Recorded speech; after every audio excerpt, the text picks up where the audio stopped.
ține legată că ești sălbatică. Tu știi că ești o nebunatică. Ea e prea șocară, mă întreb ce practică. Adică tu știi că am tactică. Babi să mor eu și tu, mai mișcă puțin din bas. Hai tu Maria, hai mișcă din portbagaj. Hai tu Maria, e neam cu Nicki Minaj. Hai tu Maria, de te roșești în obraj.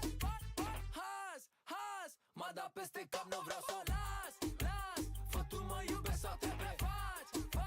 Te ascunzi, dar de fapt tu mă placi.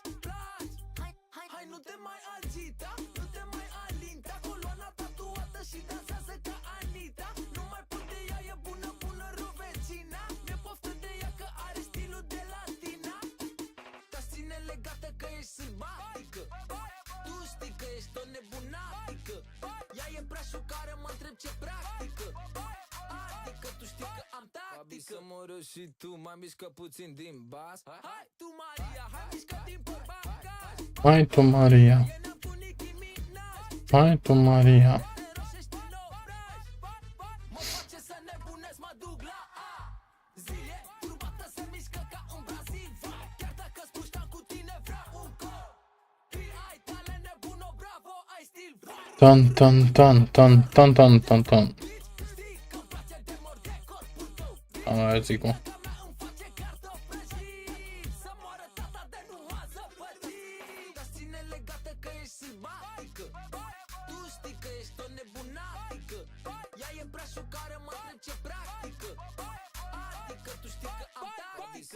Și tu mai mișcă puțin din bas. Hai tu Maria, hai mișcă din portbagaj. Hai tu Maria, e neam cu Nicki Minaj. Hai tu Maria, de te roșești în obraj. Să mor eu și tu mai mișcă puțin din bas. Hai tu Maria, hai mișcă din portbagaj. Hai tu Maria.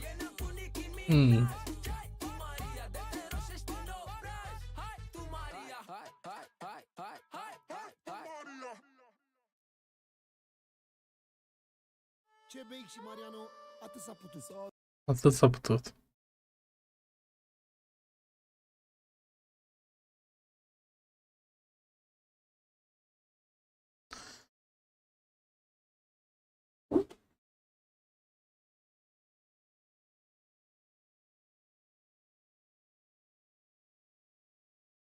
Ce-au prins voștri, ce-au?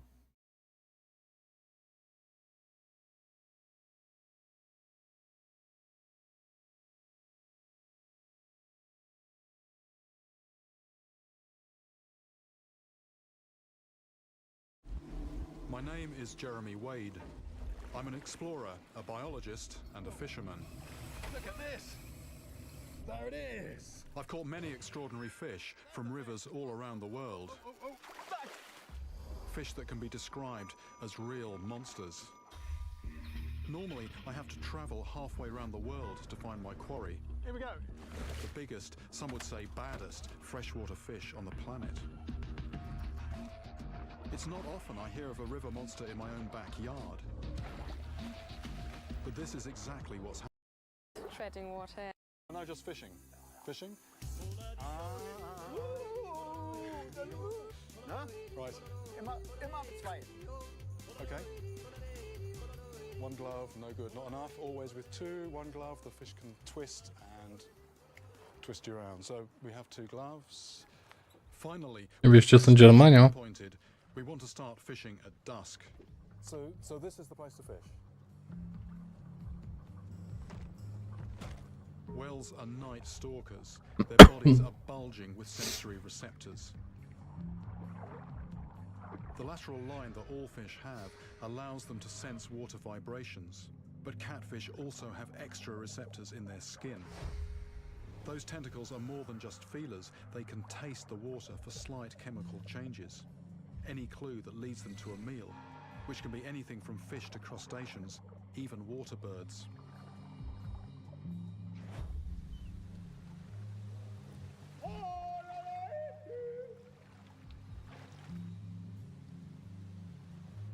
When you're up against these super senses, fishing gear for whales needs to be tough, but you also need a bit of delicacy.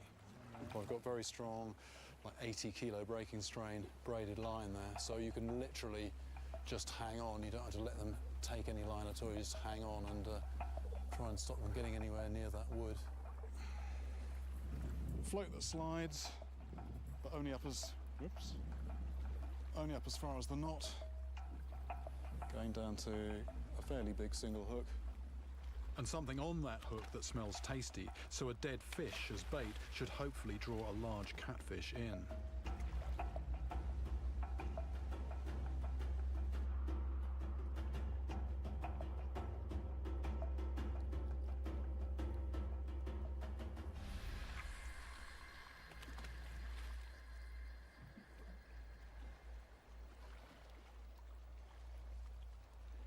The Schlachtensee catfish prove elusive. But my trip has not been wasted. I have confirmed that these fish have an aggressive attitude. It seems that these attacks in Berlin weren't predatory in their intent, but defensive, territorial behaviour at breeding time. But that's actually academic as far as the victims were concerned. They came away with bleeding wounds on their legs, which underlines the chilling truth. A large Welsh catfish has both the size and the fearlessness to be a potential man-eater. And I have heard of a place where whales are reaching the sort of size that could fulfill the nightmarish claims of those medieval chroniclers. If there's one place where I'm going to find out just how big the Welsh catfish grows and how potentially dangerous it is, it's here, the Rio Ebro in northern Spain. The fish is introduced, it's been here a little more than 30 years, but in that time, you know, they're catching fish bigger than I am. I mean, they're growing massive. So, although part of me is a little bit dubious about coming here because it is an artificial situation, I'm also quite excited because I think that's a very good chance that in the next few days, I'm going to see a seriously big fish on the end of my line. Northern Spain, the River Ebro. In 1974, a German scientist came here and released some whales into this river. Ever since, not only have they grown in numbers, but also in size. The Wels has become Spain's very own Frankenstein monster. There are three reasons why the Wels catfish are growing so big in this river. It's a mixture of man-made and natural. For a start, you've got three of these huge dams, and it just means there's so much more water, more space for the fish to live in. On top of that, this water is hot. The fish, being a cold-blooded animal, can just feed and grow for more months of the year than they do in Eastern Europe and in Berlin. This place was stuffed with fish anyway, particularly carp. The anglers are coming in, they're throwing in huge amounts of bait and just sending the whole system into hyperdrive.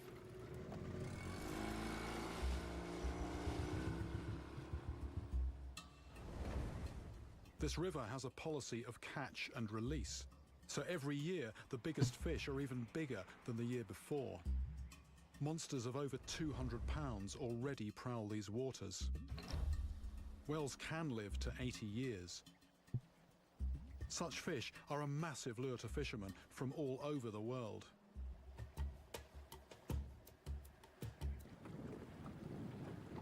There's a story here about Wels catfish regurgitating a cat after it was caught, and nobody actually saw the cat taken, but I think it could have been a dead cat that was floating on the surface, a bit like this dead puppy here. So, I mean, these catfish, they will eat anything that falls in the water, and it's fair game. It's how they pack on the weight and reach such enormous sizes. Wherever you look in the Ebro, there is food waiting to be snatched up by a catfish. Come here, come here, come here. Got him. And it's actually still alive. It's still alive. These fish floating on the surface. There's one. There's another. Little bleak. Ah, come here. That's a baby zander. And it was just floating on the surface. I thought it was dead. We're just down from the dam. But I think what it is, this water, I put my hand in here, the water is really cold. The main river water is like a hot bath. And I think what it is the cold water hits the hot water and it's heat shock. You know, these fish are just, they're just floating belly up. There we go, it's alive, it's alive. I'll put it back in, but it's a baby zander, and there are quite a few here. And as I actually came along, just a few minutes ago, there was something snapping at this flotsam. I thought, oh, it's a carp. It was a catfish. It was about 10 or 15 pounds. And they obviously know this is a place to come for food.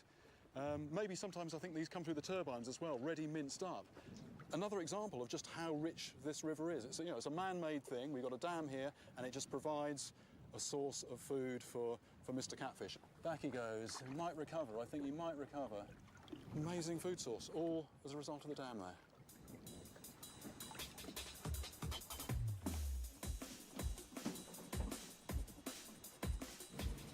The Ebro might be an artificially created environment, but it is far from barren, with wildlife being drawn to it from all over for its rich pickings.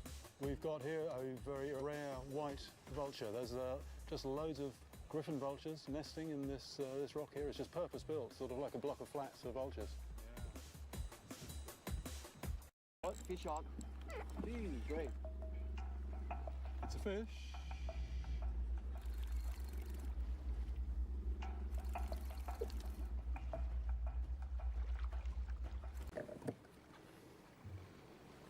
Zander.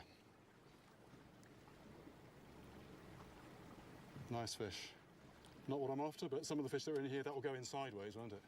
This is the adult version of those small fry that we saw earlier. Although spiny, they are still food for catfish. Off he goes. And if whales can live to 80 years, those first fish to be introduced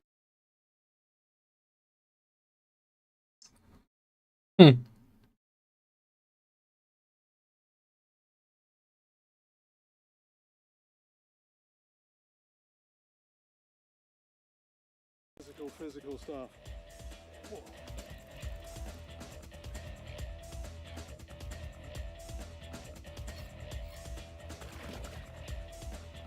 First from that fish thing up. Back. Yeah. Ne yapıyor Japanese?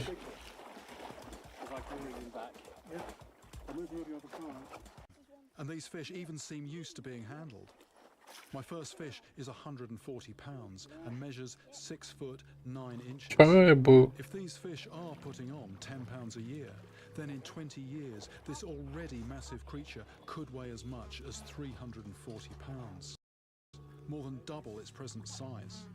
And if they do live until 80 years, I'll let you do the maths. The only thing that will restrict them is food. But there is one food supply here that is in huge quantities. Other catfish. The whales is not just a man-eater, it's a cannibal. Actual rib cage still attached, so it goes. I mean, it's obviously the thing to do, start at the business end, the head across on this animal, and you've got needle-like teeth. They are sharp as well, you put your hand in there and they'll draw blood, but in terms of getting a grip, just perfect. If they clamp down tight with those sort of jaw muscles, you're not going to get out of that. They're just purpose-built for lurking on the bottom and grabbing stuff that comes above them, and they're going to know that stuff is there, the prey, because their eyes are on top of the head. But more to the point, they've got these, and these are just this is like sort of extrasensory perception. You can tell what's going on in the water. These will pick up vibrations and also chemicals in very sort of very, very sensitive, very small quantities in both cases. On the side, you've got very pronounced on this animal, you've got the lateral line, and this is their super organ, super touch organ. It just picks up vibrations in the water, often again at a very low level. And also you can see here these sort of marks on the skin. Now I think these are probably wounds from another fish, possibly when this fish was spawning, and they got a little bit too rough.